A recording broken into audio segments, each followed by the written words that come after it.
Well, hello and welcome back to Flash Knockdown Series 6, episode number 12. Can you believe it? It is the season finale. Fight week in Riyadh, but here's what we have coming up for you all on today's show.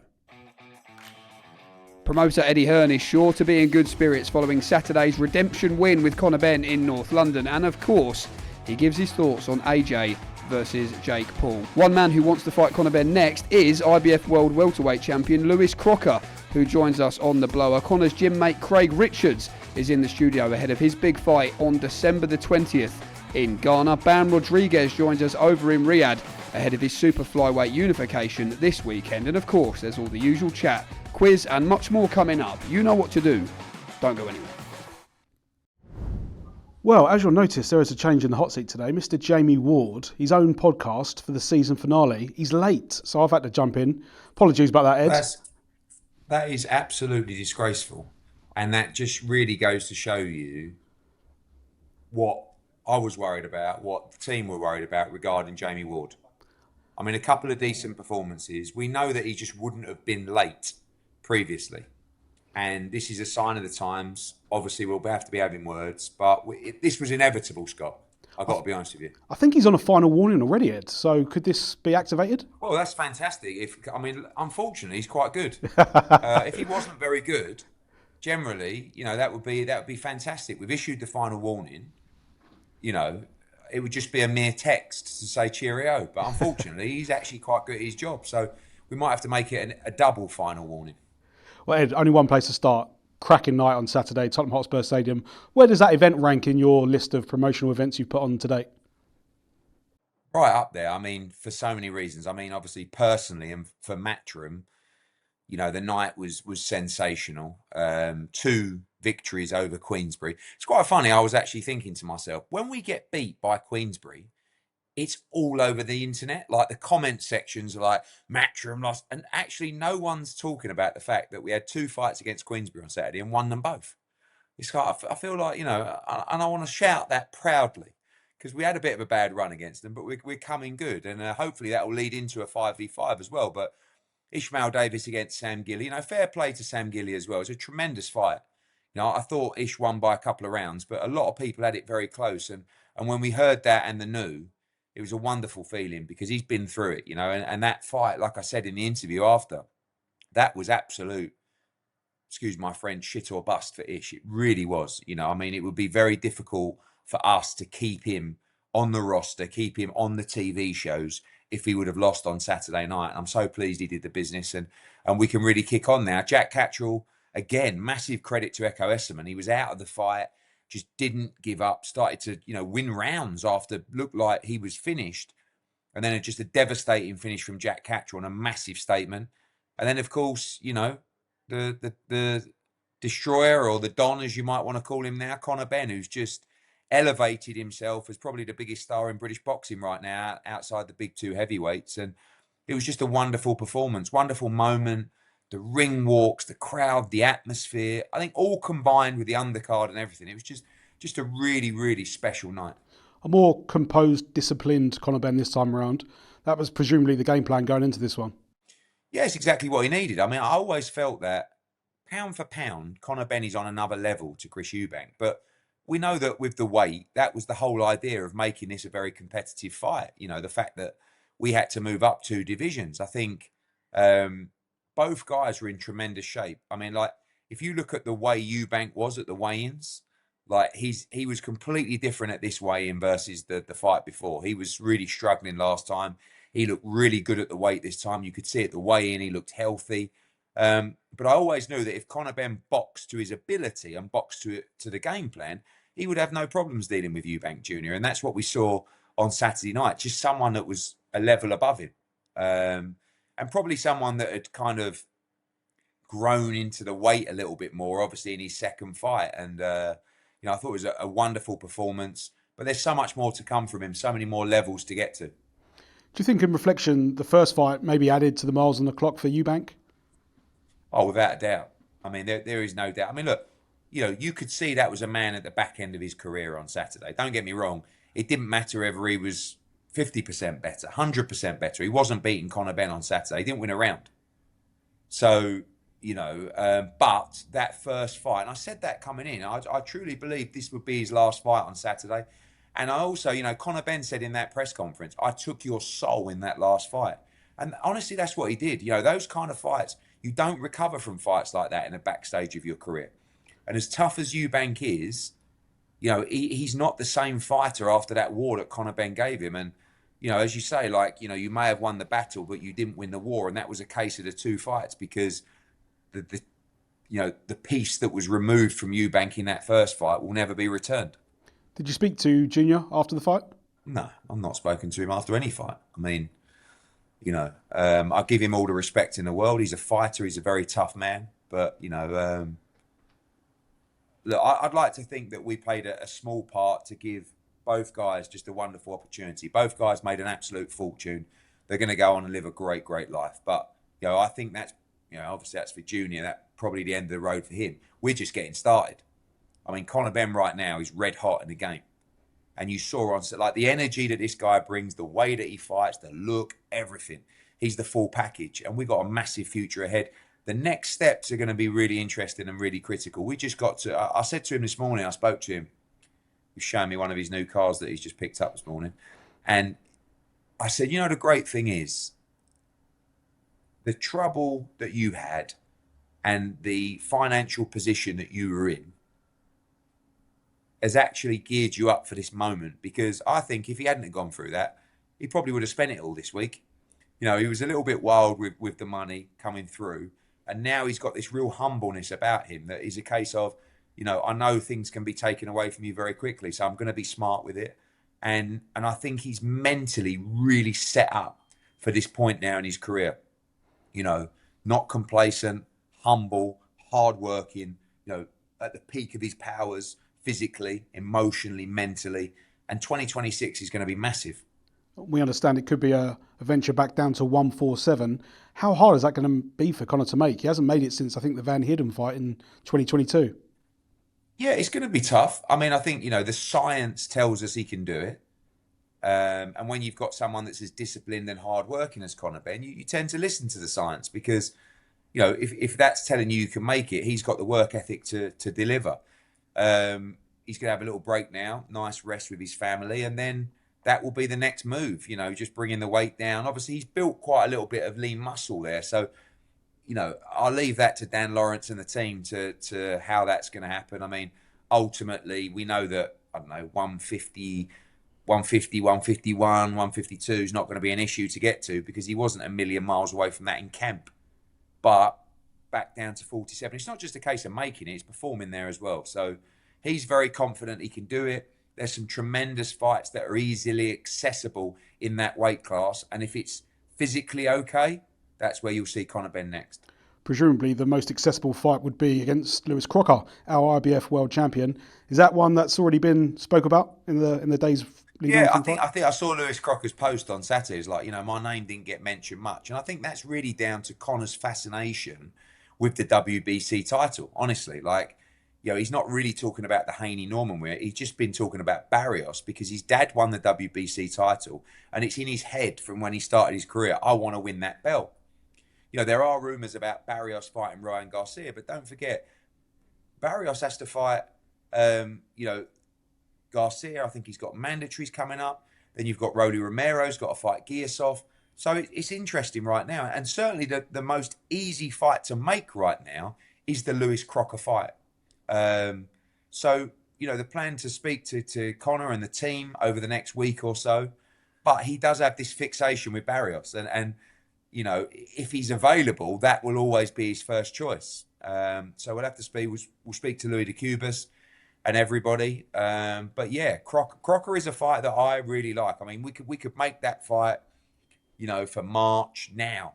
You get thousands travelling from Belfast, you get the O2. But like I said, Conor's absolute priority is Barrios. So if that's available, that will always be his first choice. But, any shot at picking up a title, if he fights Crocker, it's a great fight. If he was to beat Crocker, you could unify against Barrios. But, Lewis Crocker will have other ideas. So we need to make sure we deliver for both guys. And breaking news, Eddie. It is official now. Anthony Joshua, Jake Paul, December the 19th. I mean, wow, my head's gone, to be honest. Yeah, I think so's the internet, to be honest with you. I mean, it's almost like you can't believe the audacity of the man in Jake Paul. And for us, I've had media just blowing up my phone. What's your comments? And my comments is they made us an offer and we accepted. I don't know what else to tell you. I mean, obviously, we think the fight is very straightforward. There's a lot of people that are very excited about the thought of Anthony Joshua almost evaporating Jake Paul from the actual boxing world. You have to admire the front of Jake Paul and the heart. He's had criticism about the level of opposition. Now he steps up to a whole new stratosphere. But, for us, they made the offer. Of course, financially, it was huge. We were planning potentially a little 8-round run out this year. And now the 8-round run out will be against Jake Paul for more money than we could have ever dreamed of. So at the serious stuff for us, if you heard from Turkey Al Sheikh, begins in 2026. But at the same time, this was really an offer we couldn't refuse. And it's a massive event. And as AJ said in his press release, no mercy. This ain't no exhibition. This is a real heavyweight fight. So be careful what you wish for. But, we'll go here, we'll wrap our hands, we'll do a job, and then we'll move forward to a massive 2026. I mean, I don't know if I've got my Matchroom sort of hat on, but surely AJ wins this whenever he wants, really. Well, you'd like to think so. I mean, I noticed Jake Paul was only 7-1 with the bookies, which I think is actually quite remarkable. Yeah. I don't see a way Jake Paul could win this fight in a million years. I mean, he has, unfortunately for him, got people around him that tell him you can win this fight. And I guess, look, AJ's been out for a year and a half, nearly time this fight happens. He got knocked out in his last fight. He's past his best, yada, yada. This is all stuff you can pump into the mind of Jake Paul. But the reality is this is a dangerous decision that he's made. But listen, as I said, fair play to him. And, he'll find out on December the 19th, and he'll find out the tough way. As you just mentioned there, His Excellency did tease a fight in Riyadh in February and then the big one in September. No names were mentioned, but I'm pretty sure we're safe to say Tyson Fury is that number one target for September. Yeah, I mean, look, this whole Jake Paul situation, that was all done in tandem with His Excellency. I think His Excellency realised, as long as this was a professional fight, why not go and do it? I mean, why not go and take this, near career high payday to deal with this guy and then move forward, fight in Riyadh in February. And then, yes, of course, the fight that His Excellency wants to make is Tyson Fury. He's got to agree terms with both sides. We're in on that plan. But he's got to get Fury on board. And if so, what 10 months it'll be for Anthony Joshua. So we're very excited. AJ's got the bit between his teeth, and Fury's the man we want. The Jake Paul stuff's nice. It's a nice little Christmas treat. But the reality is Tyson Fury's the guy we want, and hopefully His Excellency can make that happen. And just finally, Eddie, massive fight this Saturday, massive card, in fact, this Saturday in Riyadh as well. But our man, Bam Rodriguez, looks to add another world title to his collection. This is just a great fight, first and foremost, against Puma. Yeah, I mean, for me, Bam, at such a young age, is already pound for pound top 5. I think this guy is going to go on and become, potentially pound for pound number 1 of the sport. And the Puma fight's a wonderful fight, just unified against Cafu, Bam. And now we want that undisputed championship. So get this 1-1 on Saturday. And then, hopefully become undisputed in early 2026. A brilliant card. Benavidez against Yard. Haney against Norman's a great fight. Bam against Martinez. I love the fight between Sam Noakes and Abdullah Mason. It's a great chance for a UK fighter to become world champion. And so much more. So looking forward to heading out to Riyadh shortly and being part of another huge night for Ring Magazine and DAZN. And actually, the wider card does have options for Matchroom fighters. As you say, Joe Cordina could maybe fight the winner of Noakes and Mason. And obviously, Conor Benn and Jack Catterall as well, maybe for the WBO shot as well. Yeah, it was a massive win for Jack. And, he's going to be mandatory for the winner of Haney against Norman. I expect Conor Benn to make a trip to Riyadh as well, just because he wants to have a look in this weekend. And, of course, as you said, Joe Cordina against Gabe Flores is going to position that fighter to the number 1 of the ranking. So I expect the winner of Flores against Cordina to be the mandatory challenger for Noakes against Abdullah Mason. So a couple of amazing fights, as another lightweight great fight with Andy Cruz against Murataya coming up in our schedule that we announced on Friday, which is breathtaking. And Riyadh will be sensational. Eddie, we'll let you crack on with your day. Thanks for your time, and we will speak very soon. Cheers, mate. Cheers. Okay, we're very happy to say joining us now on Flash Knockdown is IBF World Welterweight Champion, the Croc, Mr.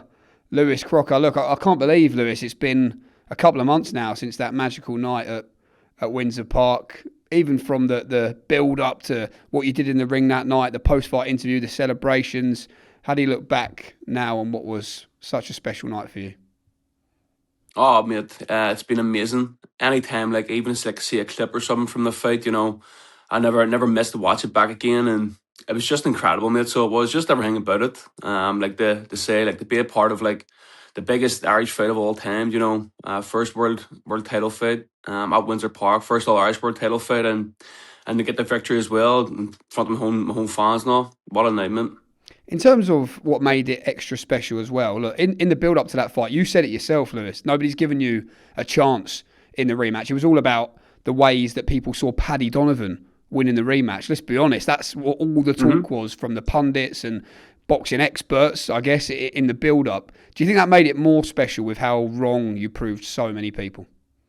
Oh, yeah, absolutely. Like I was odds on to get knocked out, to get stopped in that fight. Do you know what I mean? And like they were talking about like they had Paddy Donovan with the title on him already. Like when I was in the press conference and stuff, I just knew like nobody was giving me a chance here, and like I seen like he came out, he says like I was like surviving in that fight. Like I wasn't the one to canvas twice. You know what I mean? There wasn't a mark on me.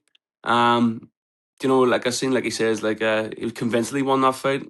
Like if you look at the Matchroom behind the scenes thing, like Andy Lee says it's a close fight, but maybe he got it. Do you know what I mean? So like if his coach thinks it's a close fight and he thinks it's convincingly, like it was just that the surviving bit got me. I was like surviving. I was like I wasn't the one hurt in that fight whatsoever. If it had been another 20 seconds left in that fifth round, he'd have been in big trouble. But you always need a dance partner for them big nights, and it was good to have him. When you do think about Paddy Donovan now, look, we saw the scenes at Tottenham Hotspur Stadium over the weekend with the biggest of rivals after 24 rounds together, Chris Eubank Jr. and Conor Benn. But it does seem with you and Paddy that perhaps after your two fights that respect hasn't necessarily been formed. Is that a fair assessment? What do you think of him now? Look, I always respect Paddy as a boxer. From the get-go, I always says he was a great boxer, but there's for sure a rivalry there. I think that might always be there, Why do you think that is, Lewis?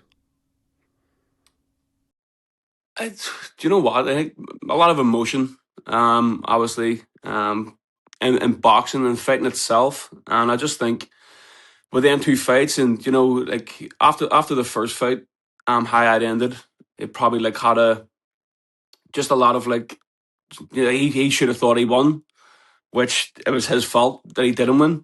And then the second fight, he was so confident. Like the whole build up and stuff, like always at me and stuff, and so to get beat twice, needs to change the record, big man, as well. I think he still has 14 nowhere. Should be 14-2 now, mate. And in terms of a potential fight down the road, he's got a big fight coming up with Liam Paro, first of all, over in Australia. What do you make of that matchup? Yeah, Paro's a good fighter. I remember watching Paro against when he won the world title at light welterweight. So yeah, it's an interesting one. It's definitely no easy fight. But yeah, I'll be tuned in. I'll be watching. So I'm looking forward to it. Paddy was on this show, Lewis, last week, and he said to us that he won't be resting until he gets a shot at you once more in a trilogy down the line. If it would all make sense, you're the man with the belt, you're the champion, but do you think it's something that we could potentially see at some stage? I mean, many times you want me to beat the fella, you know what I mean? Like, there's only so many times. Like, I want bigger names right now than Paddy Donovan, do you know what I mean? And listen, like, if the trilogy made sense in the future, who knows? But like for now, I just want the biggest fights possible. I'm looking at more world titles and looking at bigger names than Paddy, but who knows? But I think for now, that chapter for now is done. In terms of the bigger names, then, Lewis, that you're targeting at 147, the natural question is to ask you what your thoughts were on Conor Benn's performance against Chris Eubank Jr. Yeah, a great performance. I'm sure it was good for him to get one over on the Eubank name. Obviously the big rivalry and stuff, and amazing. So it was like like the build up, the first fight delivered with the build up and stuff, and then the second fight, the build up, everything about it was great. And I just think, I don't know how it's not being brought up. Like, he's mentioned the other champions, and I just don't know how, like, it doesn't make sense for me and him to, because it'll be an absolute war, like, from the get go. And it's so easy to make, so it is. But obviously you have him, and then, like, I hold the belt. Do you know what I mean? So, like I'm looking at them big names as much as he's looking at big names as well. So, you know, if we can't get it on, I want the names he's saying. Stylistically, Lewis, how do you believe you would beat Conor Benn? How do you believe, you say a war, but how do you believe that fight would unfold in your favour? I just think a fight like that, me and Ben, I think it's just toe to toe. You know, I really do. I don't think that one's going past 5 rounds. Like, that's one. I think it's just one for the fans. You know, like we'll both wear our heart on our sleeve, and we'll both go out there and we'll both put it on the line. And two big punchers, so it's sure to be like pure fireworks from the get go. With the power you have, would you fancy winning that one inside the distance, given the style matchup? Of course, you know, I'm always going to have to back myself, for sure. I feel great at welterweight, and he hasn't been at welterweight for quite a few years now. So, you know, like, who knows if the power's still there for him? I believe it would be. But yeah, it's an interesting one, and it's one I think myself, my team, and everyone I speak to wants. Would you go to his backyard for that? Would you come over to London, or is it a fight you'd very much want back at Windsor Park, do you think? Oh, Jimmy, I'd go anywhere, so we'd, you know, have gloves will travel, as they say. I think London, I don't know if anywhere in Belfast would actually be big enough for a fight like that. I think you would probably have to go to London, but if they do go to London, there'll be as much Belfast fans there than that there would be in Belfast anyway, because they will travel. Why do you think he didn't mention you in that post-fight interview? Do you feel a little bit disrespected by that? Because that was the biggest of stages as well for a fight to potentially be forced. I mean, we might have thought we might have seen Lewis Crocker ringside as well, making a bit of noise. Yeah, I know. Well, do you know what it is? It's like, I don't feel disrespected or anything. It's just like, if it was me, I would definitely fire in his name. Do you know what I mean? I was like, because it would look stupid if it didn't. Because, like, to me, it just seems like you just avoid my name now. Like, I'm not saying he is, but that's what it seems like to me. It was like, because why wouldn't you say it? Like, we're both in Matchroom. Like, I said it after my fight. Like, I called him out. Do you know what I mean? But he's like talking about Barrios and stuff. But I thought, like, all M's had fights lined up or like stuff like that. So just think it was the easiest fight to make. How do you see the other fight in the division going this weekend as well, between Brian Norman and Devin Haney? Yeah, do you know what? Like, I think Brian Norman has a really good chance in this fight. So I do. I don't know if Haney has the power to keep maybe Norman off him. So, do you know what? I'm gonna go for Norman. So I'm gonna back Norman. Okay, and I guess look, all going well. Look, I mean, Jack Catchell, I believe, is now mandatory for the WBO after his win on the weekend against Echo Esserman. But like you say, all the champions in the firing line for Lewis Crocker. Yeah, for sure. You know, it's all about the biggest possible fights for me now, and that's exactly what I want. Like, next year, I want to be looking back at this moment next year and being like, I fought the best of the division, and my Matchroom behind me. I absolutely can. How's life been, Lewis, since you've been world champion? Can you still walk around Belfast, or what's happening now? Oh, mate, it's a lot different. So it is now. I was actually the only reason I couldn't go to the fight because it was like I was turning on the Christmas lights in Belfast, and I was like, how did I get here? Like, you know, it's crazy, mate. Like, life's been very different. You know, I get stopped a lot more, but it's been class, mate. So it has. It's been unreal, and like I had injuries going into that fight, mate, which are healed up now. So I'm back to train like the way I want to and stuff. So life's pretty good, man. Bearing in mind, this has always been the ultimate dream. You know, you had the fairy tale night. You won the world title in Belfast. You grew up a stone's throw away from Windsor Park. You become world champion in an epic, historic night for Irish boxing. So where's the motivation now? What have you sort of seen? I get they always say, don't they, that the bar just gets higher. Is that what you've experienced, or?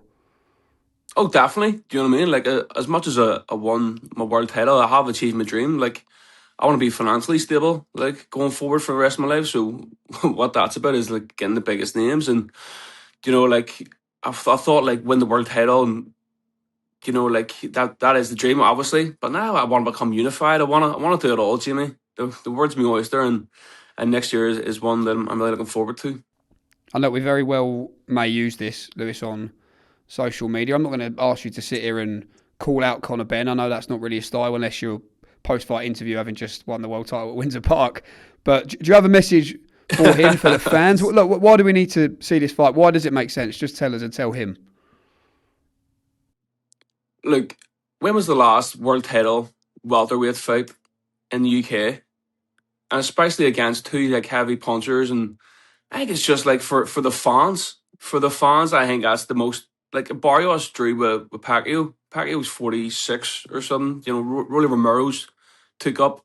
I think he's a fight. That's another one of the champions. Norman and Haney. They're. I'm free. You know what I mean? That fight's easily made, and it's a very entertaining fight. It's one for the fans, for the public, and it's for a world title. So, what more could you want? Either way, I'm still the champion. Do you know what I mean? So, I'll be defending my belt no matter what anyway. Yeah, well, Lewis, listen, like you say, the world is your oyster. So many massive nights in the career of the Croc to be made. As early, of course, as next year. We can't wait for it. Look, if it is Conor Benn, what a massive fight that is. And like you say, a fight you very much believe you can win. So, big nights ahead, Lewis. Thank you, mate. Absolutely. Top man, we'll catch you soon. Yes, mate, gentlemen. Well, of course, it is a massive night on Saturday in the career of Jesse Bam Rodriguez. What a card it is coming your way live on DAZN. The Ring 4 card from Riyadh, Saudi Arabia. Anthony Yarde against David Benavidez. Devin Haney against Brian Norman. I mean, the list is absolutely endless. Josh Wright, our colleague at Matchroom, caught up with Bam Rodriguez ahead of that mega super flyweight unification this weekend to give his thoughts on the weekend's action. So, Jesse, it's almost that time again. Another belt to add to the collection. How are you feeling at this stage of fight week? I feel good. When I got here, it was a little rough just because we had to change our sleeping schedule. But a whole weekend now, I feel a whole lot better, a lot more excited. It's officially fight week. That first week felt like forever, but we're here now and we're ready to go. Obviously, you're used to travelling around to fight and whatnot. But obviously, this is perhaps a bit of a new challenge. Like you said, you needed that week to adjust. Yeah. How important then was it in your mind that you did make that decision to leave early and come out here early? It was really important just because it took almost the whole week to get adjusted to the time. But like I said, we're here now. It's fight week. I feel 100% better than I did when I first got here. I'm locked in. This is the most excited I've been for a fight, so I'm just ready to go out there and perform. Just looking back to your last fight with Cafu, I think it wasn't the fight that most people thought that he would bring to you. We thought that he would come forward to you, but you had to go looking for him. With Puma Martinez, I guess he should be the one that comes forward, right? How exciting is that as a challenge? Yeah, I don't remember the last time I had an opponent come forward. It's probably the Rungvisai fight, which was a few fights ago.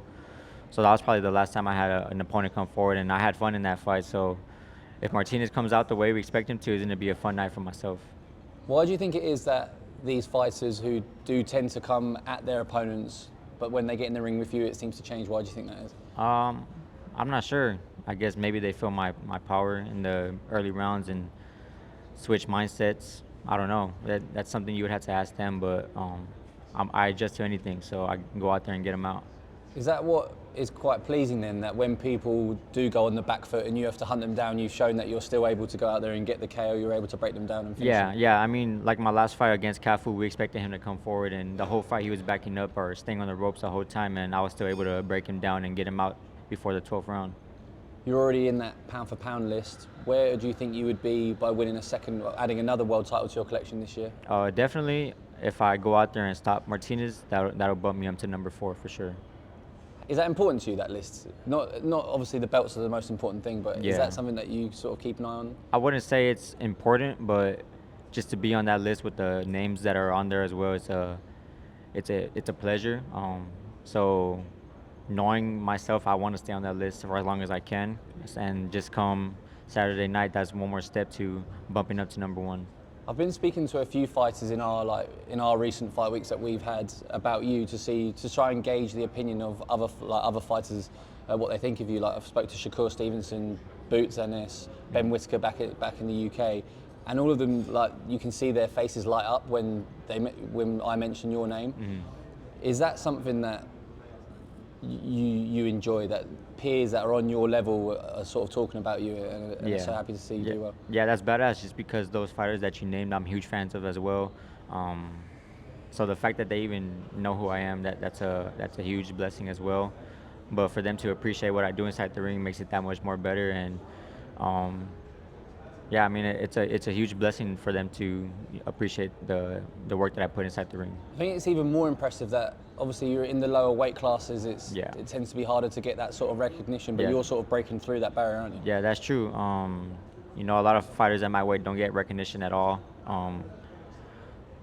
Some fighters don't even know the lower weight class fighters, so the fact, like I said, that they even know who I am, it's a pleasure. There's another one as well that I've seen, Devin Haney, obviously on this card as well. Yeah. Whenever he's been asked about you in the build up to this, he said that you're a future GOAT for sure. Yeah, I saw that.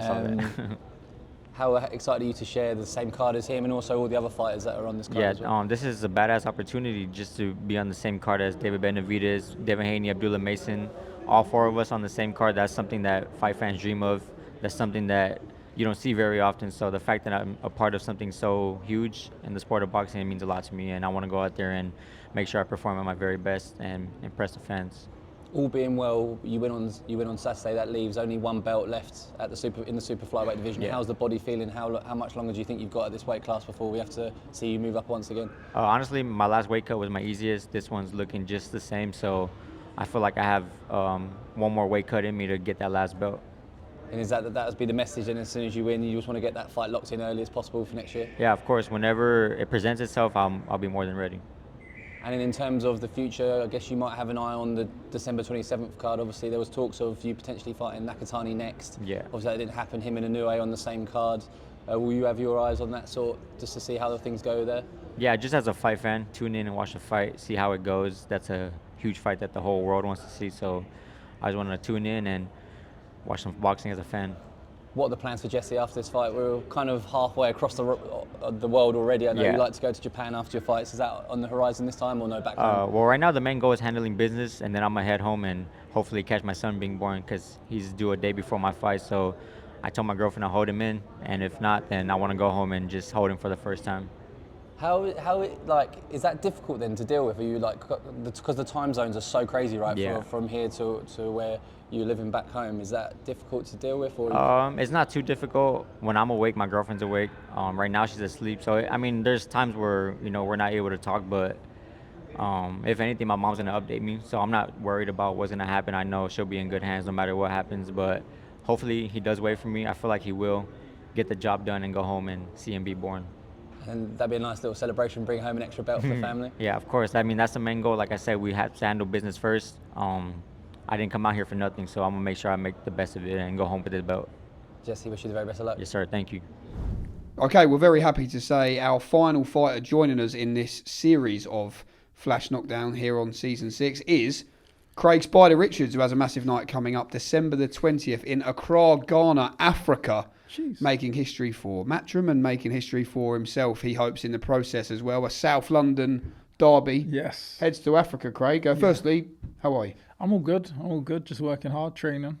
When you got the call about this one, you got told about that it's going to be in Ghana and it was Dan Azeez. What were some of the thoughts that went through your mind? First, I was just excited to be fighting. Every time you get a fight day, you're excited. And then I deeped it. It was in Ghana, stadium fight, headlining against Dan. I was like, oh wow, this is serious. And I got very excited. I was like very happy for the opportunity, realised how big of a deal it was. Same time I thought, like, don't get too excited because you've got a job still to do, so just focus on the job at hand and then just reflect after the fight of how good the occasion is. How long have you known Dan Azeez? Years, maybe like 13 years. Wow, maybe. okay. Yeah. So when you first met and where that was?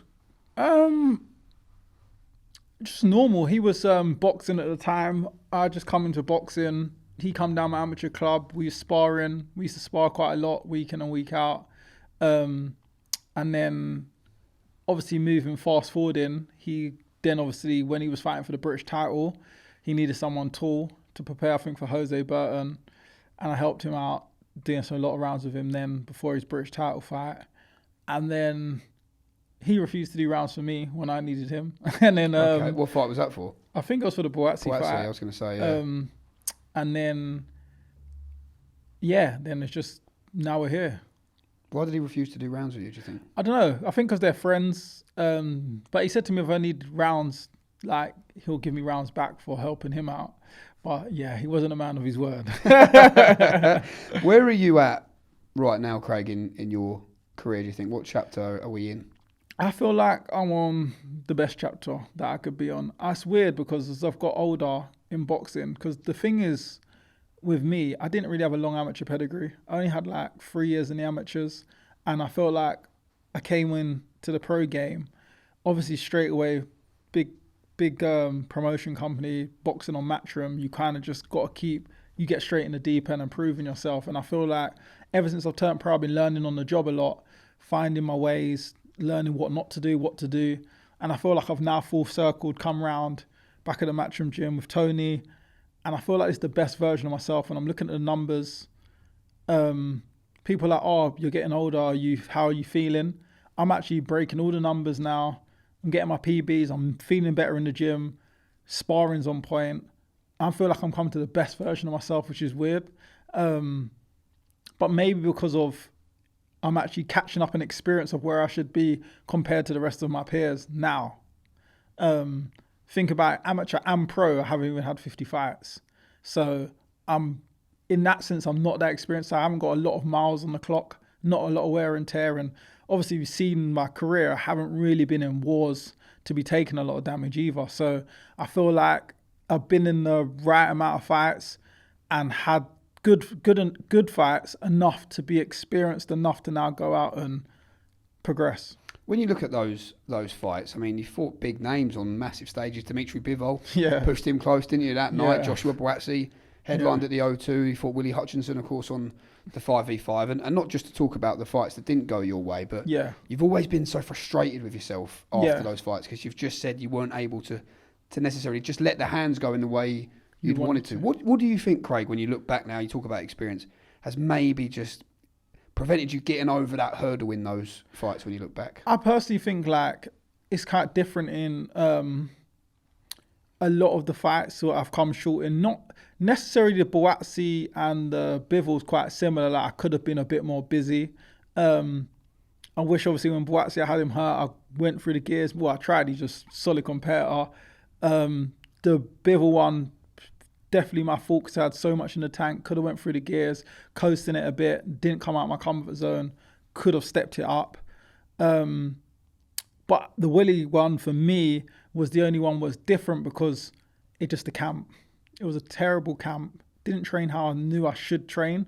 Maybe listening to too much advice when really I knew what I needed to do to perform my best. And I didn't feel confident on that week knowing I haven't done the work. And I went in there and everything, all the principles I probably learned while boxing as a pro in the Matchroom gym not to do. The not to do's I did. And I paid the price for it and I could just feel I was so off that night. And it was more disappointing for myself because when you turn up and you don't turn up, you're like, this is just stupid. Like, it's half embarrassing when you don't perform how you're supposed to perform. The others, it was just like, I could have done better. That one just didn't turn up at all that night. And it was like, I will never let that happen again. And I think, fortunately, allowing myself to go back to the Matchroom gym and Tony heading my training camps, I know that's not an issue I'd ever have again. Like, even my last fight when I fought Patrick, I only had a 6-week camp, but I knew I put my head down, I trained hard. I'd done all the things I was supposed to do in that short period of time, and I was ready to turn up and get the job done.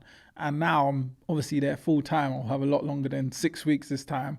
I know that all the stones will be turned. Do you think almost it was, that they say everything happens for a reason in this game, almost like a wake-up call, I guess, that maybe you needed, that Tony Sims is the man as well for Craig Richards? 100%, but I kind of knew-ish in a way when I wasn't there, even when I was training, and I kept saying, I need to do this. This was a big hindrance in my camp. I said, I need to do these things. I need to do these things. It's like, what weren't you doing, if you don't mind me asking? What was the things? None of my conditioning, none of my runs, none of my long rounds of sparring. I cut my sparring in half. Wasn't doing any of my morning sprints. Cut my road running in half. all of that stuff, I knew I'm a fighter who's fit and conditioned. And I knew taking all that away from myself, my sharpness was going to go, my conditioning wasn't going to go, my reaction time was going to go, everything. And it was all gone. And it was happening in the spars. And I was saying in the sparring, this isn't working for me. It's like, it will work. It will happen on the night. And I was like, well, that's never usually happened for me. And exactly what happened on the night is how I felt like I was sparring. So it was like, you knew better. That's what was more frustrating for me. So when I was back at Tony's, we went through about a week or two of just implicating the things that I was doing before. And I remember after 2 weeks, I was going home, driving home, smiling like, I'm back. Like, I haven't lost a step. I just wasn't doing what I was supposed to do. But as you say, everything happens for a reason, because a lot of people say, oh, you're a good fighter. But I never knew what made me a good fighter because I wasn't that experienced. But when I took away all the things I did well, I now understand myself better to understand, oh, this is the sort of things what make you a good fighter. So it was a blessing in disguise for me. How do you think you beat Dan Azeez in this fight? Just being me. I feel like it's an all-round package. I'm strong. I've got good boxing skills. I've got good IQ. I've got good defense. I just believe the whole package of myself beats Dan Azeez. I just feel like turning up, and I feel like I can mix into being not a one dimension. I'm not a guy who just needs to box and run. I'm not someone who will just stand there and trade. I can do a bit of everything. And I believe that sometimes in these fights, you got to have a plan A, B, and a C to become like victorious on the night. And look, it's a South London derby in Africa. I've heard that you and Dan both have your pictures on the wall in a barber shop in Lewisham, and I've also heard, worldwide exclusive here, that the loser of the fight on December 20th will have their picture removed from the barbers. Well, that's not true. I can't have my picture removed. I need to keep it there. I'm glued on the wall. Yeah, no, it's funny because literally in the barber shop is literally just us two's picture. Like, not us two and another fighter, just literally us two next to each other in the barber shop. Why is this? Who's the barber? I used to go to the barbers. He goes to the barbers. They followed my journey from amateurs. So it was like, oh, can you bring a picture in, etc. I was like, yeah, I've brought my picture and put it up. I think then he's gone. He's probably seen it and they've said, can you bring one in as well then? He just ironically then got his one and put it next to my one. And it's just... now we're full circle of fighting each other. We've got both our pictures in the barber We shop. need to get this barber to the fight. Yes, we do. We do. What's his name? Cleon. Cleon. Yeah. Cleon, listen, if you're watching, this is a formal invite. We'll pick it up with Eddie Hearn can pay. We need to get him to the fight, I think. Cleon has to be there. Yeah, that is bizarre, by the way, isn't it? It's crazy. But it shows how close in we are in the areas. So we can see how much of a local derby it is. So it's funny because people do talk about, oh, you both fought Boatti, but it's like we both also fought Shakan Pitters. We both also fought Andre Sterling. So we've got a few mutual opponents, and now it's each other. Do you think you can win a world title, Craig? Is that still the dream? 150 million%.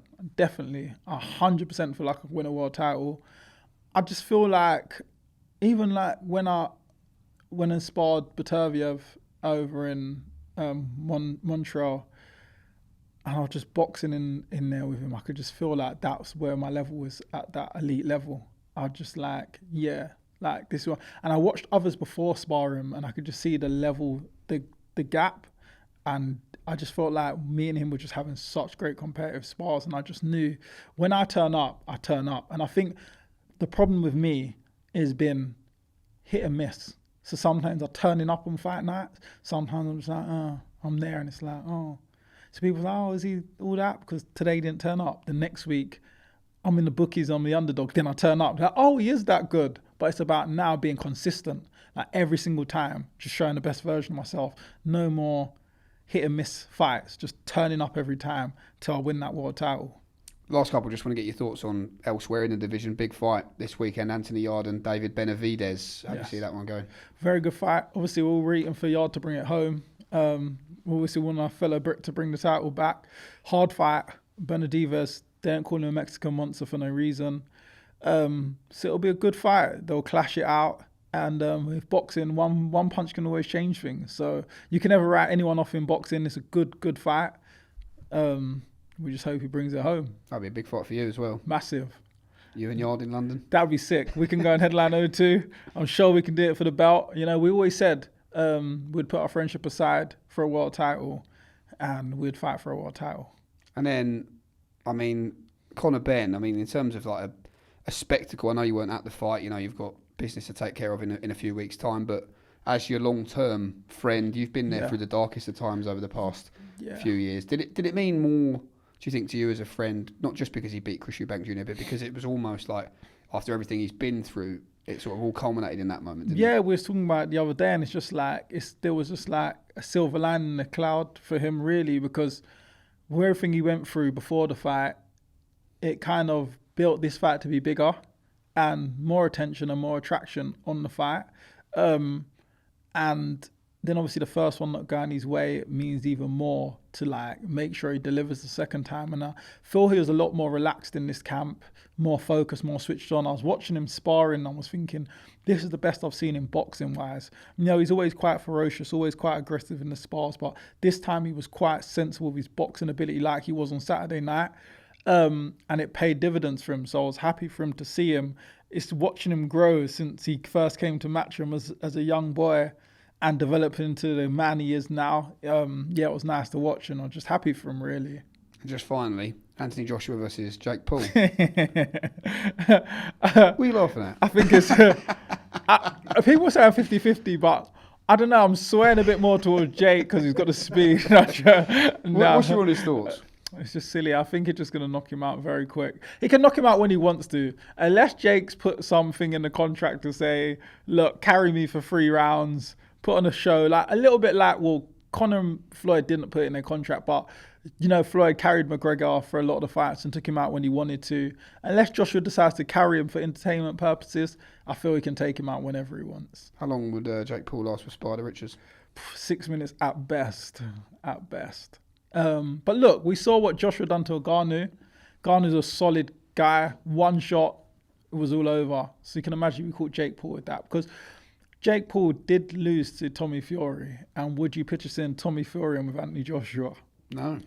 So that answers the question. It's a mad old world, isn't it, Craig? It is. Yeah. Well, they're all getting paid, so I can understand why they're doing it. You can't blame them. You can't blame them. I can't blame any of them. If anyone's offering me that sort of money, I'm in. I fought AJ for I thought 50 mil. I bet both of them on the night for half the money. Craig, listen, before we go to the best quiz in boxing, great to see you. Great to see you in a good place, and wish you the best of luck. Can't wait. I'll be over there, buzzing to get over to Ghana. It's going to be a special experience, and it's going to be good. We hope it's a very happy one for you to remember as well. 100%. Top man. Thank you. Well, here we go then. The final instalment of this series of the greatest quiz in boxing, face to face to face to face. Firstly, for our hardcore watchers and listeners, apologies. I forgot to do the quiz with Steve Bunce last week, and producer Scott gave me a very stern telling off. But we do round off here with our 11th guest of the series on the quiz, Craig Spider Richards. Now, Craig, listen, if you haven't seen the quiz, I'm going to hand over to producer Scott, who's just going to go over some of the ground rules for you. Well, Craig, first of all, good luck. This is a tough one to finish the series. Okay. Essentially, we're going to bring up a face on screen about now. Jamie's going to pass you his iPad. There is a face. It's split into 4. I need you to give me the 4 names of who make this face up. There's 2 points at stake for each section of the face. If you don't know the answer to one, you can ask for a clue. I'll give you a clue. It might be good, it might be bad, and then the 2 points become 1 point. Okay, got so you. 8 points is the highest you can get. Still top of the pops is on offer. If you get 6 points, actually, you'll be in line for a 4-way charity payout. 2 of your gym mates on there, actually, and Giorgio Vizioli. Jeez. So if you're ready to go, we will get started. I'm ready to go. Where are we starting off? Any bits sort of stand Let's start out? at the bottom. Well, there's a few gym mates on there. You're going to go to the bottom then? Yeah. Straight off the bat, you're going to go for an answer? Or do you want a clue? I'm going to go straight for an answer. Wow. It looks like Junaid Boston. 2 points. What a start. What a start. Go on, Spider. Okay. 3 to go. I'm going to go to the top. That looks like Khalil Cole. Wow. 4 points. Where did you pull that one from? Hang on a minute. Same weight division, I suppose. You've been eyeing him up. Doesn't mean you know what his forehead looks like, unless are you doing imaginary face-offs in your bedroom? I know trims. Craig could be in line for top spot here. If Craig can get one answer off the bat for 2 points, and then make a tactical decision. Okay. Can I get a clue on the second one down? Second one. Yeah. The clue's a tough one, I'm afraid. I made my debut on a Cafe Duva promoted show in 2018 before signing for Matchroom. What a clue. I'm never going to know that. You obviously know that now. Let's go to the third. Let's go to the third. You want a clue on that one as well? Okay, the third one. My first name is actually Jose and not what I'm billed as. Interesting. So that's not particularly a good clue either. Another cosmic clue from Chris Tarrant over there. None of these are Pacheco, are they? That's Pacheco, isn't it? The third one. You sure? Final answer?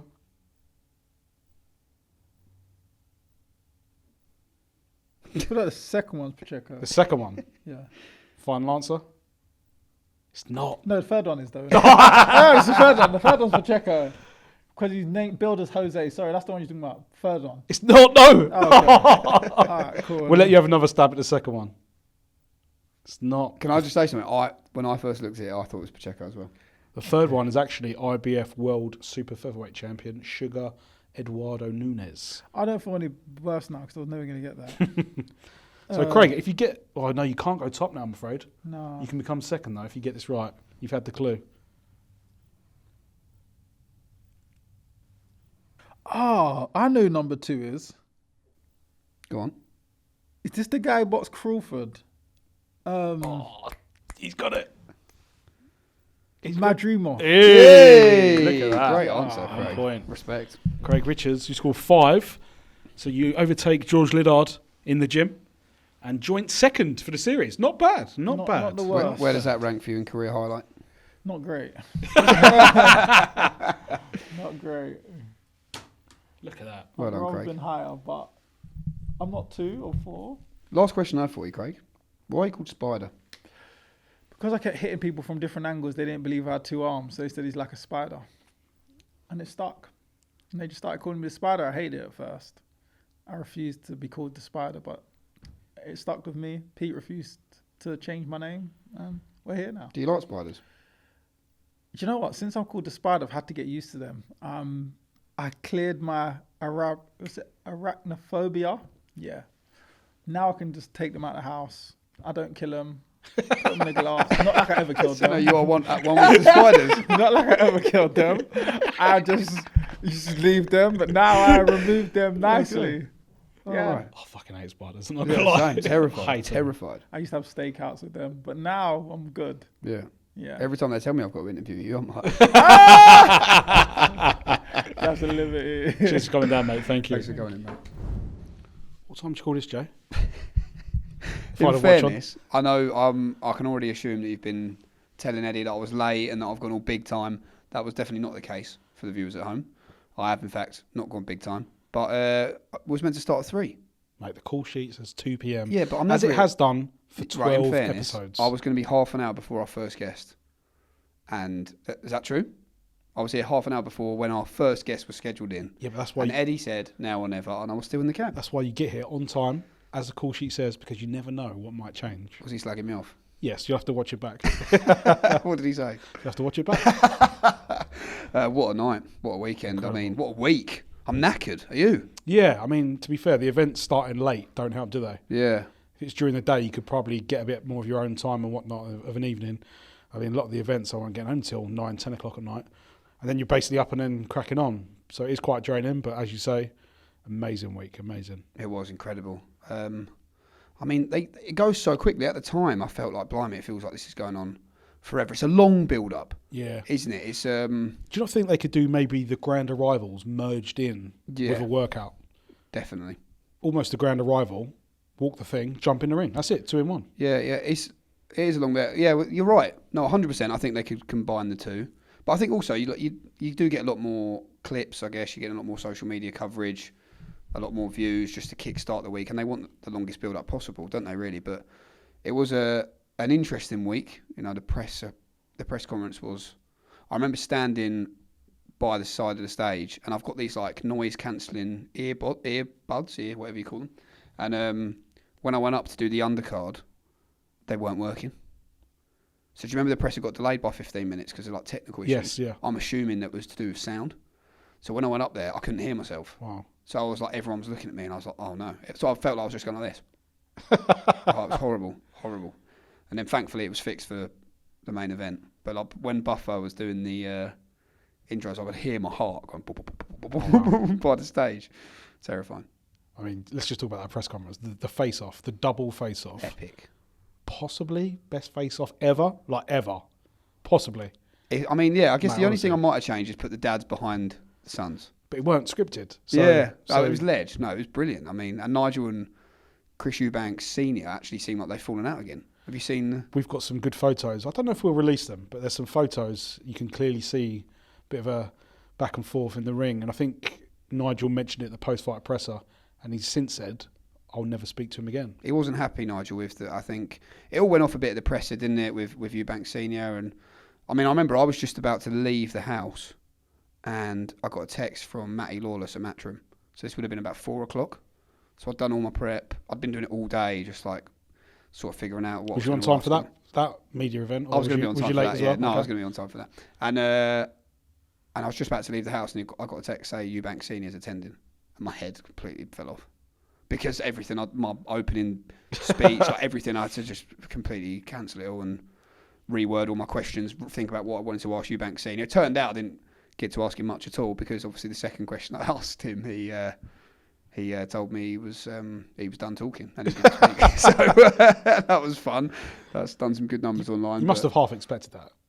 I wasn't sure. No. I was not sure. I didn't know what to expect, mate. I had no idea, to be honest. Like when you're standing up there, it is mental. Like it's mental, mate. When you look into your right, I've got Eubank Jr. sitting there staring at me, Senior. You look to your left, you've got Conor and Nigel. In terms of like an intimidating lineup, that is up there. I don't think Chris will want to go out on that, to be honest. And look, ultimately, it's up to him. It doesn't matter what anyone else thinks. He's the one who knows. Mm-hmm. So if he feels he's still got something in there, then I think he'll fight on. I think it's as simple as that, really. I don't think everyone can have their opinions, but ultimately it will come down to him. But like we say, in the same breath, you can't take anything away from Conor Benn in terms of the game plan, discipline. The discipline that he showed throughout the whole build-up completely shone through in his performance as well, I thought. Yeah, discipline was a key word going in, wasn't it? Composure, and everything he maybe lacked in the first fight, as you say, executed to a T this time around. Spoke to Tony Sims in the dressing room afterwards, and he kind of alluded to the fact that they kind of maybe had to make it a bit of a boring fight to do the fundamentals and just get the win at all costs. And now, talking about going down to 147, straight away, presumably, he's going to be on the cusp of a world title shot. And I quite like that mentality in that way Conor was saying, I want to fulfil my legacy and win a world title. He's had the two fantasy fights, as he called them. Now it's about trying to win a world title. So I kind of like that mentality shift. Yeah, definitely. Look, we had Lewis Crocker on the programme earlier. He was a bit disappointed that Conor hasn't mentioned his name. He's the IBF world champion. Like, why Maybe not? Maybe he's done it strategically. Maybe. Maybe. Yeah, maybe. Look, strategically, I don't know, but that's a big fight. World title at the end of the day. I think I'd rather see it in Belfast than London. I can see, the argument for Just depends where the money is at, I suppose. And packed how O2 and whatnot. The crowd. The crowd I suppose, to be fair, the crowd at the O2 would be pretty loud as well.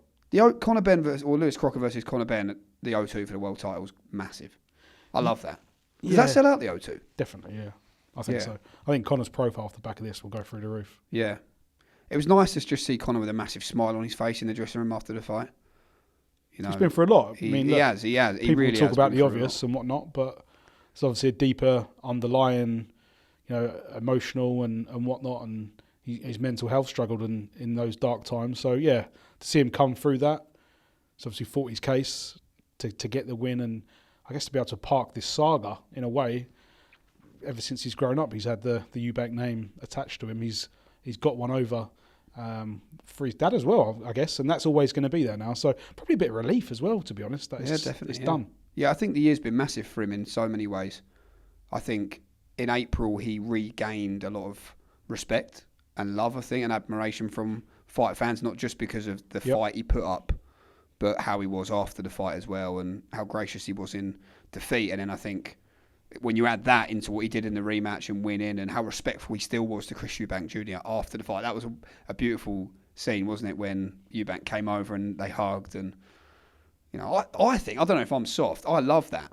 I love seeing that after the fight when I think you must have tweeted it on Matchroom. Yeah. When all is said and done, respect, and then to see two people who've been at each other since 2022, even beyond that, to have of course, but to have two epic fights on the biggest of stage, to change their lives forever financially, and to have that moment together in the ring at the end.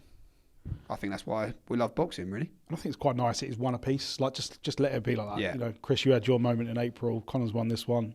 Done, dusted, move on. Yeah, no need. Exactly. Totally. No agree. need for a trilogy. Totally agree. Not always. There isn't always need for it. If it had been a different story and it had been 6 knockdowns apiece and it was a really controversial decision and Conor had just got it, then you might be going. But I think when you win in that fashion, it was so dominant. Even take away the knockdowns, it was so dominant. Yeah, well, I think Cole Frampton, had maybe only one round or something to Eubank, which one of the judges had as well. So one of the scorecards was mad, by the way.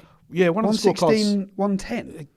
One of the judges gave Eubank 3 rounds on the spin. I think 6, 7, and 8 maybe, and 7 he took an absolute monster right hand to kind of. That was kind of a bit of a turning point for me. I'd kind of way up to that point, but he landed big on the bell at the 7th. I think down the stretch, he started to fall apart a bit. So brave, isn't he, though, Eubank? He is, yeah. One thing I really admired is, I think in that 12th round, when he got knocked down for the second time, he was up before he'd even hit the canvas, hadn't he? I mean, he could have probably maybe been a bit more composed. He's so brave. You can see him mouth to the ref with 10 seconds to go, how long left? He was desperate to get through. Definitely want to see Conor Benn fight for a world championship at 147. And I guess depending what Terence Crawford decides to do next, and Eubank Jr. moves back up to 168, one last roll of the dice for him. Why not? Jamie, would you believe we've had quite a few questions in this week? I've had to filter a couple down. I'm going to read a couple this time because it is the season finale. Blimey, phone's off the hook. Let's have a look. First one is from Henry Saunders. Would Matchroom do Ishmael Davis against Bilal Fawaz next? That's interesting. Oh, they should. That's a great shout. Do you know what, Bilal? I've seen him doing loads of interviews, but I don't know if I'm supposed to say this. I thought we were going to sign him. I thought we should sign him. Look, again, I'm speaking out loud maybe, but I'm sure we have options on him. Right. Whenever you have a fighter who's not necessarily signed with a promotion and beats your guy, you tend to tie them into at least a fight. So I suspect we've got that. And looking at 154, there's probably no bigger domestic fight at this stage. Well, I just think it makes sense. Yeah. It makes sense to do that fight in Sheffield or on if Dave Allen comes back next year, it makes sense to do that fight on one of his cards. Also, Bilal's Ish is amazing. Just a quick one on him. What an amazing moment that was for him on Saturday night. Close fight, good fight with Sam Gilly, and credit to him as well. But you had to be happy for Ishmael. I mean, he's done and had things the hard way in life. He's had to overcome a lot of challenges, but to see him have that moment was amazing, wasn't it? On the big stage, you can never take that away from him. You see what it meant at the final bell, and the new broke down almost. That British title bout is still the one for me, best looking bout in boxing. So credit to Ish. And but I do want to see that fight. I love Bilal Fawaz as well. Great energy. That'd be a fun build up. He's good fun. That would be a fun build up. And last shout is from George Blake. Hello, Scott and Jamie. A career best performance from Conor Benn on Saturday night. Given the size/muscle mass he's put on to make 160, how long does it take Conor to get back down to 147? Does he have an interim fight at 154 to ease back in, or go straight back down to 147? Good question. There is a second part. Lastly, as a child... Should we answer that bit first? Yes, we can do. Especially when you forget the first part. That's definitely a question for a nutritionist. And he's got a great team around him, Dan Lawrence and all the guys who look after Conor Benn. I actually spoke to him quite a bit in the build-up, and he came in, I think 156 was it for the fight day, the Friday weigh-in rather in April, and this time he was 159. And I asked him and Tony Sims about that, and he said it's purely muscle that he's put on. So I don't really know the scientific methods of losing muscle and losing fat, and I know muscle weighs more than fat. So, but look, getting down to 147, I don't think it's going to be a walk in the park on a beautiful summer's day for Conor Benn. I'm definitely not in a position to ask. But I don't know, but it's just been a while. Look, the last time we spoke about it in the build-up, April 2022, Chris Van Heerden in Manchester was the last time he made 147. That's a long time ago. I think he can make 147, but I think an interim. I don't think he'll do that. No, he won't have any interim fights. I think he'll go straight back down to If he's 147. April or May, he's going to have a good 6-7 months lead into it. So Yeah. Well, let's be honest, he's not cutting anything, is he, to make this weight? True. So I think maybe I'm completely wrong. Maybe he wouldn't be saying it if it wasn't going to be easy. That's true, yeah. He knows. He's the person we need to ask, and he has never once said that it'll be a struggle for him to make 147. So I think he'll go straight back down to 147. And the second part to George's question, lastly, as a childhood gooner, did Scott get a selfie with his hero, Thierry Henry? No. Well, I must admit, all my mates are Spurs fans, so I enjoy sticking it to them when I can. And I interviewed Thierry live on the broadcast, which was fun. Lovely man, by the way, very polite, loves his boxing as well. And I said, off camera, I was like, fond memories here. And he's like, oh, not here, it's a new stadium. But I enjoyed reminding him of the league winning day that he had in North London that time, Yeah, cheers, mate. So you didn't get a selfie with him, though? No. I didn't get any selfies, actually. I went in. Did you get one? I suppose you got the screen grab of the... Well, I'll show you. But you went in where? There's only one person I really wanted to get a picture with, and that was Peter Crouch. And about 2 p.m, he sent an email. I was going to say, I didn't see Crouch. Yeah, he unfortunately couldn't make it due to a family commitment, I believe. So I was a little bit gutted about that, but did shake Jason Statham's hand. So that was good. But I think my funniest celeb story of the night was Darren Fleurs, who we've mentioned on this podcast before, who heads up the logistics at Matchroom, spun around a corner backstage, one of the many corridors, bumped into Sir Rod. And he went, oh, Rodders, how you doing, mate? Rodders. He literally turned to him, apparently, as Darren says, and went, Merry Christmas, son. Well, I was gutted I didn't meet Rod. Yeah, good little link up, you two. Big Celtic man. I was going to say on camera, I was actually going to say it's not quite Celtic Park, but it's not bad. That was going to be my line to him. So I was a bit devo. Yeah, but we're probably the only two members of the Essex Celtic Supporters Club, I think. Me and Rod. But yeah, just in case you hadn't seen it. Oh, that's getting edited out. That's disgusting. Thierry Henry, what a man. I know, just finally, Scott, we do have to just mention it really quickly. Anthony Joshua versus Jake Paul. Can I give my immediate thoughts? Everyone's going to slag this off because people slag everything off in the world. Everyone's going to watch it. Everyone. In the same breath. Yep. And Jake Paul has a tremendous set of plums on him. I think this is over whenever AJ wants it to be over. I agree with everything. I'm not disagreeing with that at all. No, I agree. Regardless. But I think AJ's just going to out-sparko him. It's going to be a 1 or 2 round job. I'm not having it any other way. No, well, I think you'd be a Wally not to. Well, the odds are interesting. We spoke to Eddie about this. Jake Paul 7-1. I was expecting maybe 18, 20, 22-1. So unless someone's had a sizable bet within, world we live it's in. crazy. I just think I can't see it going past 2 rounds. And then it's carrying on with AJ's rise to fighting either for a world title or Tyson AJ, Fury. he'll be over the moon, AJ. I mean, if they was going to have an 8 round tick over anyway against probably an opponent who's maybe on the slide or someone we've never heard of, why not take this fight probably for arguably one of his biggest career paydays? But I think that the biggest thing that I love, all my group chats today, everyone's going, "This is a disgrace. Oh, it's a joke. Oh, what a disgrace to boxing." Blah blah blah. And I just replied, "You'll all watch it." Full stop. That's the bottom line. Job done. Series done. Oh, don't! I'm sad. Oh, we have to say it's that. It's been fun. It's been great. I've loved it. I can't believe we've done 12 episodes, to be honest. Well, 3 months. It's gone quick. I mean, some of the names we've had on, but it gives us time to have a bit more of a line on Monday. Yeah, and, I'll miss it. Strategise for the next series. Yeah, well, I don't know. We need to improve it. How are we going to improve it? Well, hopefully we get commissioned for another series. Yeah. We'll have to wait and see. We might get struck off. I've already heard. Okay, cool. Big things coming for Flash Knockdown. Well, listen, thank you for all your support and views, I guess, over the last 3 months or so. It's been a brilliant experience for myself and Scott. Thoroughly enjoyed it. We hope you have as well. We hope you enjoy all the boxing on Saturday night, of course, live on DAZN from Riyadh. The Ring 4 card, do not miss it. So many incredible fights representing boxing at the highest of levels on the big stage in Saudi Arabia on Saturday night. Thanks very much to our guests this week. Of course, firstly, Lewis Crocker, massive nights in the pipeline for the Croc, be that in Belfast, potentially over here in London against Conor Benn as well. Thank you to promoter Eddie Hearn. Thank you to Bam Rodriguez. We wish him the best of luck on Saturday night. And thanks to Craig Spider Richards. Can't wait for the big one at Ghana on December 20th. Thank you to producer Scott for all his work behind the scenes. And as I say, thank you for you guys for all your support. It's been a lot of fun. Series 6 done. Series 7, we'll see you soon. shot.